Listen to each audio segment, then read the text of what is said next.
साथियों नमस्कार, कैसे हैं आप सब लोग। मज़ामा केम छो कसा आहेस। आप सबको जय श्री राम, जय बालाजी की, जय खाटू श्याम जी की।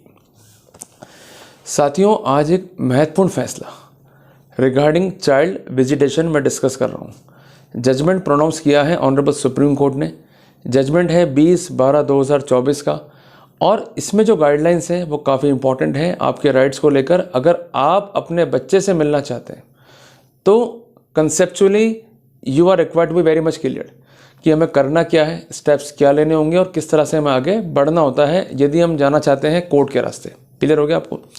तो सबसे पहले आप एक कॉपी लीजिए और जो पॉइंट मैं बता रहा हूँ उसको नोट डाउन करते हुए अपने को चल रहा है। क्लियर है? तो साथियों सबसे पहले अपने को लिखना है, मेंशन करना है ऊपर चाइल्ड विजिटेशन। सबसे पहले जैसे मान लीजिए ये कॉपी है मेरे पास में, मेरे पास तो खैर नोट्स बने हुए हैं, यहाँ ऊपर आ जाएगा अपना चाइल्ड विजिटेशन। क्लियर हो गया? इसके बाद लिखिए judgement pronounced by honourable Supreme Court of India. Note down कर लीजिए आपने। जजमेंट है सुग्रीटा बनाम गौतम के नाम से। जजमेंट प्रोनाउंस हुआ है ऑन डेट 20/12/2024। तो मैंने आपको बेसिक डिटेल्स जो है प्रोवाइड कर दी केस के बारे में। क्लियर है? अब ये जजमेंट कहाँ मिलेगा आपको? गूगल पे जाइए, इस टाइटल को टाइप कीजिए और जो डिटेल्स हैं जो मैंने प्रोवाइड कीजिए उसको टाइप कीजिए, then you will get the result. Okay साथियों, इस केस में जो अपीलेंट है वो एक मदर है और जजमेंट जो है प्रोनाउंस हुआ था मद्रास हाई कोर्ट से, जिसको लेकर माँ जो है काफ़ी चिंतित थी और ये ऑनरेबल जो है सुप्रीम कोर्ट में पहुंच जाती है।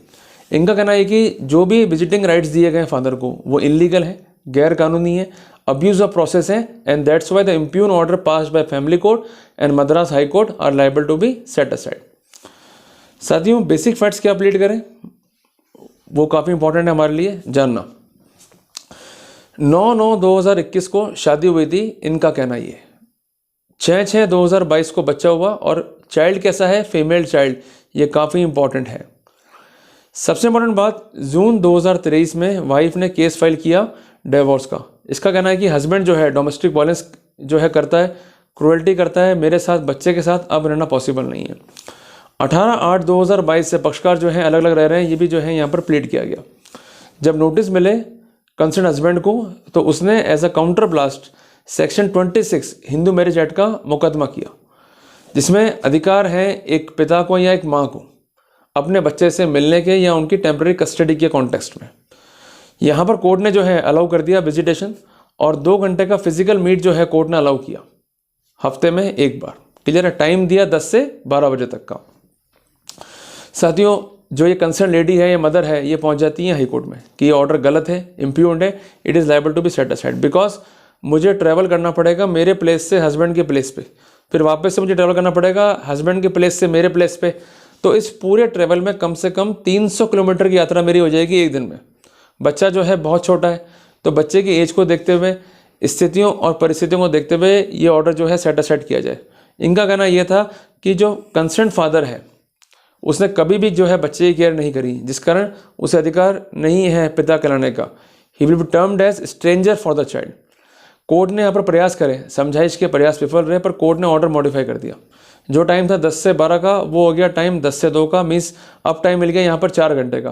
कोर्ट ने कहा ये अरेंजमेंट जो है कंटिन्यू रहेंगे for a period of 2 months and on alternative weekend जो कंसर्न चाइल्ड है उसे पिता जो है लेके जा सकेगा और बाद में वो बच्चे को जो है हैंड ओवर कर देगा माँ को। क्लियर है? तो भले ही पीरियड यहाँ पर लिमिटेड दिया कोर्ट ने एक्सेस का, पर इस जजमेंट से माँ जो है टोटली एग्रीव्ड थी और वो जो है पहुँच गई ऑनरेबल सुप्रीम कोर्ट में। उसका कहना है कि ना तो ट्रायल कोर्ट ने और ना ही हाई कोर्ट ने फैक्ट्स को और सर्कमस्टेंस को टोटली देखा। इवन फैमिली कोर्ट ने जो गलतियाँ करी उन गलतियों को रिमूव करने के बजाय, मुझे न्याय देने के बजाय, कोर्ट ने तो ऑर्डर को मॉडिफाई करते हुए 4 घंटे फिजिकल मीटिंग का अधिकार जो है पिता को दे दिया, जो अपने आप में गलत है। भाई जब मैं ट्रैवल ही नहीं कर पाऊंगी, इतना लंबा बच्चा बहुत छोटा है, तो जस्टिफाइड कैसे होगा कोई भी ऑर्डर? तो यहाँ पर कोर्ट ने फैक्ट्स को, सर्कमस्टेंसेस को जो है देखा। कोर्ट का कहना यह था कि even though parents are residing separately but it doesn't means that कि जो राइट है मिलने के वो चले जाते हैं। अगर डिस्प्यूट है पक्षकारों में तो इसका मतलब ये नहीं कि हम चाइल्ड के वेलफेयर को भी जो है अफेक्ट कर देंगे और चाइल्ड का जो अपब्रिंगिंग है उसको भी अफेक्ट कर देंगे। अगर पक्षकारों में डिस्प्यूट है तो डिस्प्यूट सही। तो कोर्ट ने कहा कि यहाँ पर हम केवल प्लेस को जो है मॉडिफाई कर रहे हैं। माँ जो है बच्चे को लेकर नहीं जाएगी, इसके विपरीत पिता जो है वो कंसेंट बच्चे के प्लेस पे आएगा या माँ जहाँ पर रह रही है बच्चे के साथ वहाँ पर आएगा, और अल्टीमेटली 4 घंटे जो है बच्चे के साथ मिलेगा। पहली बात तो ये रही। दूसरी बात, पब्लिक प्लेस पे भी जो है मिलेगा, और जब मीटिंग होगी तो यद्यपि माँ उपस्थित रहेगी, बट हम ये क्लेरिफाई करना चाहते हैं कि माँ 10 फीट की दूरी जो है बनाए रखेगी। अगर ऐसा नहीं करेगी तो कानूनी कार्रवाई होगी। 10 फीट का स्पेसिफिकेशन है यहाँ पर। और तीसरी बात है कि जब भी डिस्प्यूट हैं पेरेंट्स के बीच में, तो वहाँ पर किसी भी रूप में बच्चे से मिलने के अधिकार को हम कर्टेल नहीं कर सकते। तो इस मॉडिफिकेशन के साथ जो है कोर्ट ने केस को डिस्पोज ऑफ कर दिया। तो ये फैसला जो है हमें सिखाता है 5 महत्वपूर्ण बातें। सबसे पहली बात कि जब भी डिस्प्यूट होगा पेरेंट्स के अंदर, तो उस कॉन्टेक्स्ट में बच्चे से मिलने के अधिकार को किसी भी रूप में छीना नहीं जा सकता। दूसरी बात, एक फादर का भी योगदान है बच्चे के वेलफेयर में। भले ही चाइल्ड जो है डॉटर है, पर उससे मिलने का अधिकार जो है पिता को है, और अगर पिता उससे मिलता है, even though there is a matrimonial dispute और अनेक एलिगेशन है, बट इस अधिकार को हम नहीं छीन सकते। तीसरी बात, जब भी ऑर्डर करें कोर्ट, इस वक्त विशेष ध्यान रखें कि बच्चा ट्रैवल ना करे। कई बार ऐसा होता है कि आप गलत प्लीडिंग जो है कर जाते हैं, तो इस वक्त विशेष ध्यान रखें, विजिटिंग मांगते हुए ये स्पष्ट कर दें कि मैं ही बच्चे के प्लेस पे आऊँगा, और इम्फेसाइज करें फिजिकल मीट पे। चौथी बात, हालांकि अल्टरनेटिव हमारे पास में है ई विजिटेशन का, means meeting through video call पर। कई बार ऐसा होता है कि माँ बच्चे को भड़काती है, या कई बार ऐसा होता है कि सही बात जो है कन्वे नहीं कर पाती, तो आप जोर दीजिए फिजिकल मीट पे और ये अधिकार आपको मिलेगा।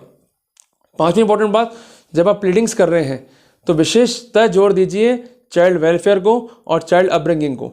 आपके भी डिस्प्यूट हो सकते हैं, इवन वाइफ के भी काउंटर एलिगेशन हो सकते हैं, बट हमारा टारगेट क्या है? चाइल्ड का वेलफेयर और अपब्रिंगिंग। जब तक हमारे साथ था हमने कैसे वेलफेयर किया और अब कैसे करेंगे, इसको लेकर हमारा कॉन्टेक्स्ट क्या है, हमारी इंटेंशन क्या है। तो ये है बहुत मामूली बातें, पर विशेषता ध्यान में रखिए और इसको ध्यान में रखते हुए केस की ड्राफ्टिंग कीजिए।